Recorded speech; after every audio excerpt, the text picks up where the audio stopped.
Hi everyone, welcome back to our couch series. I'm here with Ross, today we're going to speak about eating disorders. So Eating Disorders Awareness Week was just last week, and we just wanted to have an elaborate discussion about what it is and how to manage it a little bit. Yeah, I mean, So- it's such a big topic Yes. across the lifespan. Mhm. Really, I think, I've worked with young people as young as 11 or 12 who are presenting with some of these emerging traits of eating concerns. And I think whether or not you're a teenager, a young adult, an adult, kind of, midlife, these traits can still affect you and have such a huge impact and interference on your life. Mhm. So I think it's great that this awareness week was there, and we Yeah. get a chance to speak about it. Yeah, the onset, I was just reading, the onset age of an eating disorder used to be around 14, 15. Recently, it dropped down to 8. Wow, I think Yeah. I remember I read an article a few weeks ago that 50% of all mental health concerns start before the age of 14 anyway. So this kind of ties in a little Yeah. bit with that. And I think maybe the emergence of a different types of life situations and technology introductions have made a huge impact on this as well. Mm-hmm. I think there's lots of causal factors, but Yes. 8 years old is incredibly young to be thinking about how you look, what you're eating. And it's always good to be health conscious and conscious of what you're eating, but to have that additional hypervigilance on what you're eating and your appearance and how you look at that age is really quite scary. But the hypervigilance about what you're eating and what you look is one aspect of the disorder. I mean, the bigger aspect of the disorder is more about control and managing emotions, and this is where there's a lot of the struggle to overcome it.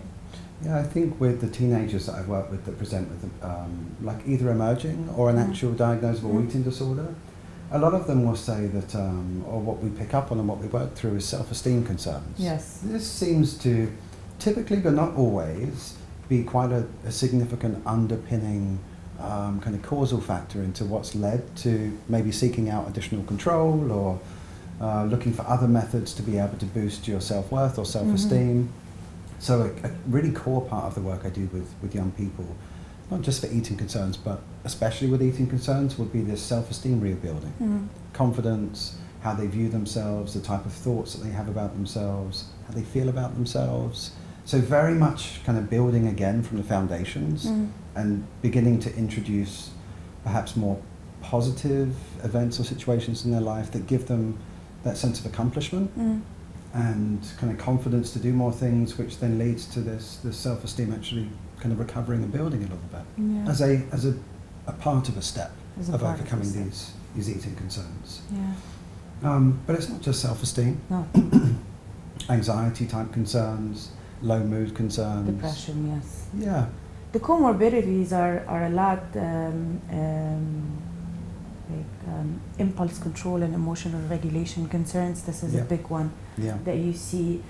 But it's what gets disregarded a lot about it is that there is a genetic predisposition to it. There is a neurobiology to it. So I don't know, that's probably not your experience, but I mean, when I was in high school, most of girls when they're in high school, you get to this age and it's prom and and the group of girls will have a bet of let's go on a diet together, and everybody has the diet and is fine, and then there's one person who's gonna fall into the eating disorder, and that's the one who actually has the genetic predisposition for it. So there's that, and a lot of the times people tend to disregard that fact and think, oh, you don't have control over your eating, or you don't have control over your relationship with food, and it's not necessarily that. There's a very strong neurobiology to it that plays into why the eating disorders usually develop. I think I see that too as well, really. I think there's the biological aspect of the genetics, which can or cannot trigger off Mm-hmm. like an emerging eating disorder episode or diagnosis. But as part of the genetic kind of interference as well, there's this, you know, if a parent has or does experience an eating disorder type concern, yes, you could say that genetically the child is predisposed, but also the environment, with which they're living. Is charged. Like even if a parent is is not experiencing active symptoms of an eating disorder, the fact that they've been through it, they probably within the household do have certain systems, regimes around eating, their own thoughts on eating, and habits. So I think it's really easy for children to pick up on that type of maybe anxiety around food, which can, if they have a genetic predisposition, really trigger it off. Mm-hmm. And even if they don't have a genetic predisposition, again, in that family environment, if there's lots of anxiety, lots of stress, OCD or control-seeking behaviors, it's really common that it can just trigger off. Yeah. It doesn't have to be someone saying, a comment about someone's appearance or their weight. It can almost manifest from all of these other types of these stresses and situations too. But the genetic predisposition, the thing about it is that it's not a gene that says eating disorder, obviously. And then the other thing about it is that it can skip generations. So the parents could be not displaying any active symptoms of an eating disorder or ever displayed that, but then it runs in their family. And then the other thing, as you said, is not only the regimes around food, but also the concern with looks and appearance, and how much that is, like how much of the conversation within the family surrounds that. It doesn't necessarily have to be comments to the child, but it's comments in front of the child about other people, about their appearance. How much emphasis and importance is given to physical appearance.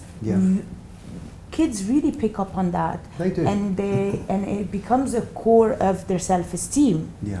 And hence the disorder kind of, you see it develop.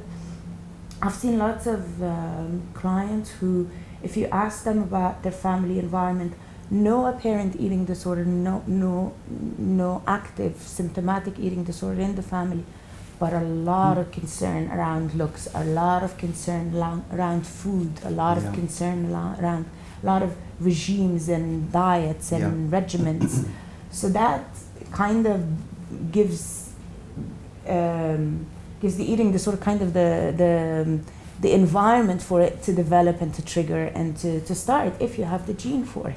Yeah, I mean, you touched on some really key and big points there. And I suppose that a lot of the times that I'm meeting with young people and parents, the parents, even if there is discussion around food, in whichever capacity that is, or appearance or looks, it would be extremely rare for a parent to kind of almost acknowledge or be aware that what they're saying or doing could trigger off or create this anxiety. So in defense of parents, they don't always know if they're talking about appearance or, how the young person looks or what they're wearing. They shouldn't automatically even know in themselves, oh, I shouldn't say that because it can trigger off something. Yeah. A lot of the times it's quite subconscious. Parents aren't aware of the possible impact of what they're saying, but still it's said and it has an impact on the young person. It's really tricky, especially in those household environments. And it depends on the sensitivity of the child, because as much as I see this, I see clients who have, the family does not place any importance on appearance, and still the eating disorder will develop. So it's not to blame parents necessarily, but then it's just to pinpoint the different aspects or different triggers, factors that play into an onset, and why the onset is becoming at a younger age. Men are developing, it's becoming extremely prevalent in men now. Different kinds, of course, but still. And I don't think that's just that the diagnoses with men have gone up. The problems have been there, and yes, they are increasing. But a positive kind of slant to look on that is that men are seeking out more mental health support than they were before. They are more vocal. I just read an article, not an article, but a post on a Facebook group this morning. Really nice message for the other guys on this group. It's okay to cry. It's okay to feel down. You don't always have to have a solid face. And I think guys are becoming a little bit more open to that. You know, like, it's all right if I'm stressed, and I talk about it. So I think, yes, the diagnosis rate has gone up across many mental health concerns for guys, and we know about the risks that they're at of suicide. You know, I mean, there's a core age range of guys that, you know, do commit suicide, and I think in the US or in the UK, or perhaps both, it's the third leading cause of death amongst men between the age of, I think, 21 to 40. I don't know about that. I know for a fact that they are twice more likely to commit suicide than women. Yeah. And I think when you factor in a possible eating concern, which we already know has such a high mortality rate anyway, you know, if a guy experiences it, maybe it is a little bit more problematic, especially if they're not talking about it. Yes. So I think it's great that the guys are being more vocal about these concerns that they have, and you know, you're right, more and more so over the last 2 or 3 years, I've been meeting with teenagers or young adults who are men who are coming in perhaps with like comorbid body dysmorphia with the eating type concerns. And I think a lot of that again is about pressure to look a certain way. You know, Men's Health magazine every month, the front cover is always this guy who, you know, just like has the body goals of what lots of guys anyway want to have. You know, so there's lots of interfering factors, but I think it's a real worry, especially for guys at the moment, because a lot of them won't vocalize those concerns. You know, you touched on a very good point, is all these men's magazine and the body. And I think for women, because it's been going on for such a long time, not that we're more prepared for it, but I think we're more vocal about it and talking about, okay, you need to limit your view of these things and limit your exposure to these things. And men are not. It reminded me, remember that workshop that we did 2 years ago, and I actually had to spend a lot of time to find a picture of a man, celebrity in the 80s or the 90s, who had a topless picture, because that wasn't the trend. There wasn't a lot of. If you look at Robert De Niro's body, there's no muscles, there's no Al Pacino, same thing, and then it goes into the 80s, and then it was during the late 80s, early 90s, and this is when it started to kick off. And now there's no way you'll find a picture of a current male leading celebrity that you won't find a picture of him topless and showing his muscles and showing their bodies, and it does affect the men's goals and what they want, and then it ends up being developing into an eat. So it does trigger. I think there's just so many factors out there that lead to kind of emerging eating concerns. I think you're right. You'd be hard pressed to find or to not find a picture of a guy, male, celebrity, Hollywooder, who under the age of 50 has not got a picture of himself half naked. But I wonder if, like you said, not that it's normal, but women are a little bit more normalized to seeing or kind of having these, you know, like social media adverts or presentations around pictures around women, maybe not always, you know, like covering up or fully clothed. It seems to be, whether it's right or wrong, a little bit more socially acceptable for a woman to kind of, you know, be showing her body a little bit more. It's not I don't think that it's about showing the body. It's about this increasing somewhat demand or social pressure of what your body should look like. I hear this all the time. Body goals. Yeah, your body goals, and it drives me insane, because your body looks the way it is genetically supposed to look. There's a biological set point for your weight that is always going to be there, no matter how much you try to pressure your body to lose or gain weight. There's always going to go back to the biological set point, and there's no awareness to that, and then there's all this pressure, and it changes, of course, from thin and long legs. I mean, I was growing up, and I wanted to be like Claudia Schiffer. Of course, that went away when I realized that I was going to be this short. But it moves, it changes. Now everybody's with curves, everybody is getting all of these implants. So the fact that it changes says a lot about the fact that it's not true and it's not applicable to everyone. Yeah. I think the difference between it is more normalized for women than it is for men, but it is normalized in the sense that the normalization comes in. It's normal for society to tell women what they should look like and what their bodies should be like. It's new for men, and I think that because of eating disorders, since it started, and I mean since they were able to diagnose it, they've always blamed media for it before being able to see the genetic and the neurobiological and all the other aspects that play before understanding it completely. It was always thought to be the media. So I think there's always been a movement, although not very loud and now getting louder, that speaks against that this trend of telling women what they should look like. For men, I think it's a little bit new. Everything is new, so there's not that trend for them.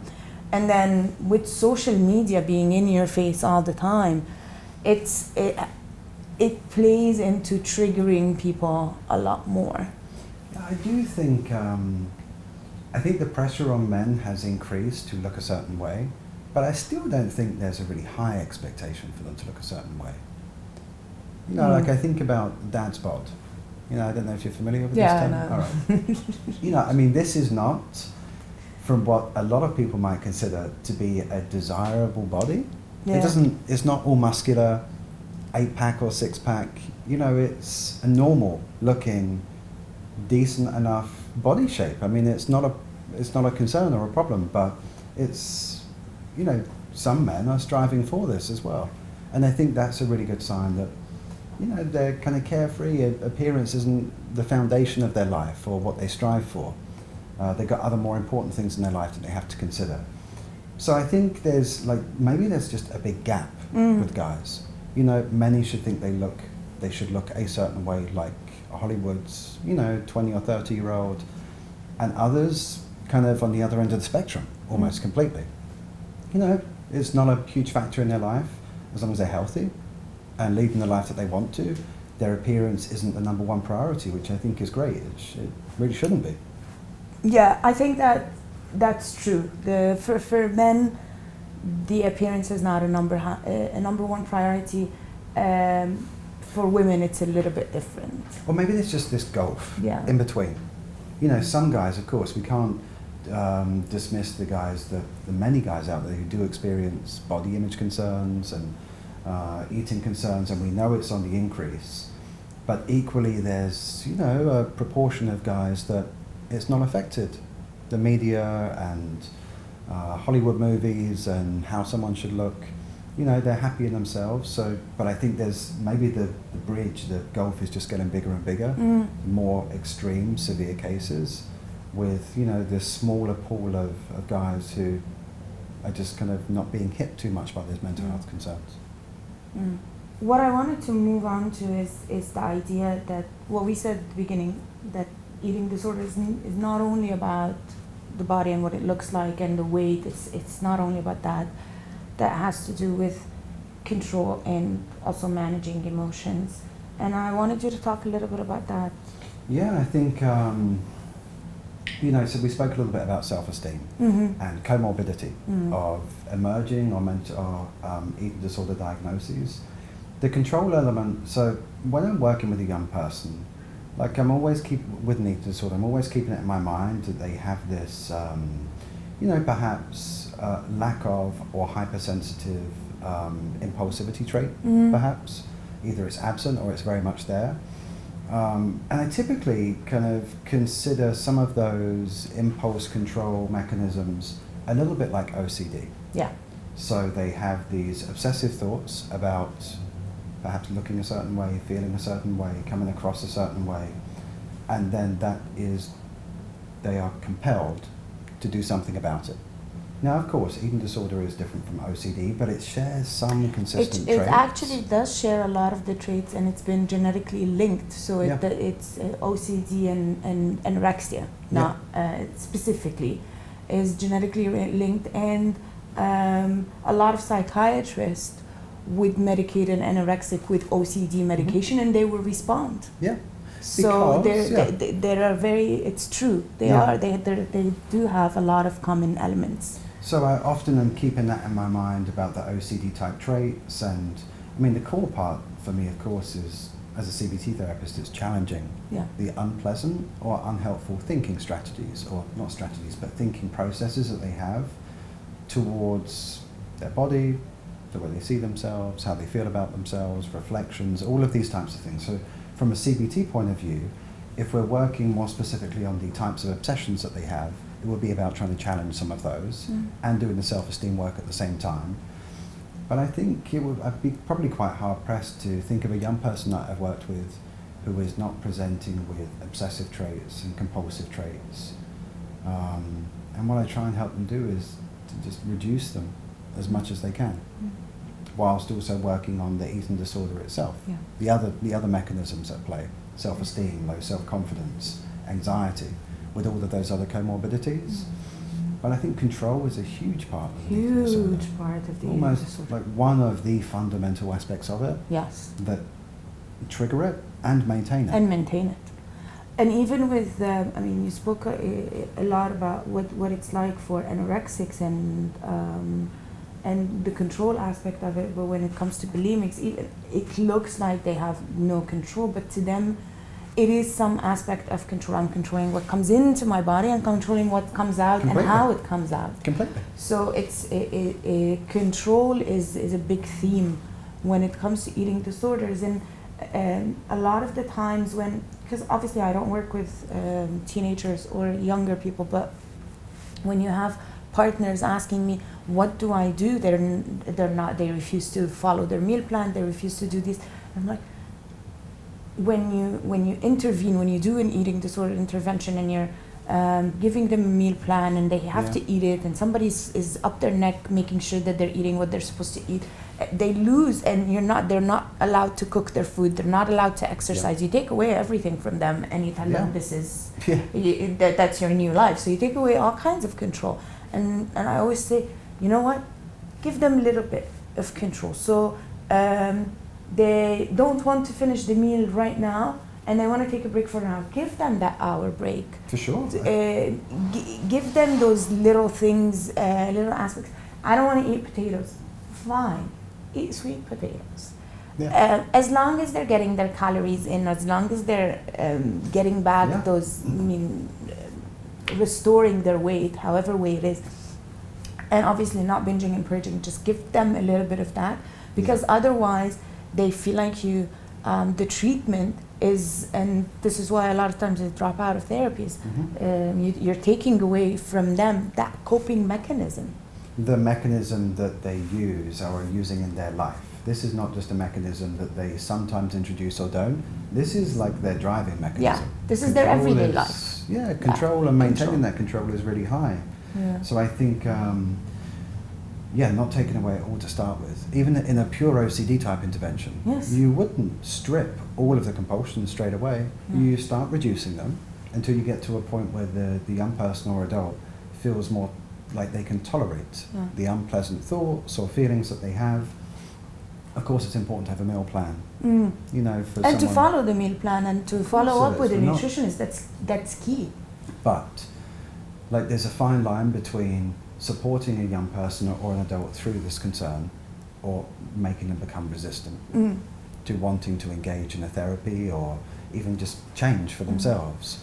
I meet a lot of resistance with eating disorders, and we know it to be a part of the therapeutic process. We completely understand that, but it is about building that relationship and just making sure that that you don't strip the young person or adult of the way that they've been approaching life. Yeah. You know, you guide them through it, you support them, you provide safety nets. It's not about them changing their lifestyle from one day to being completely the opposite the next day. It's a process. And you go through stages. Yes.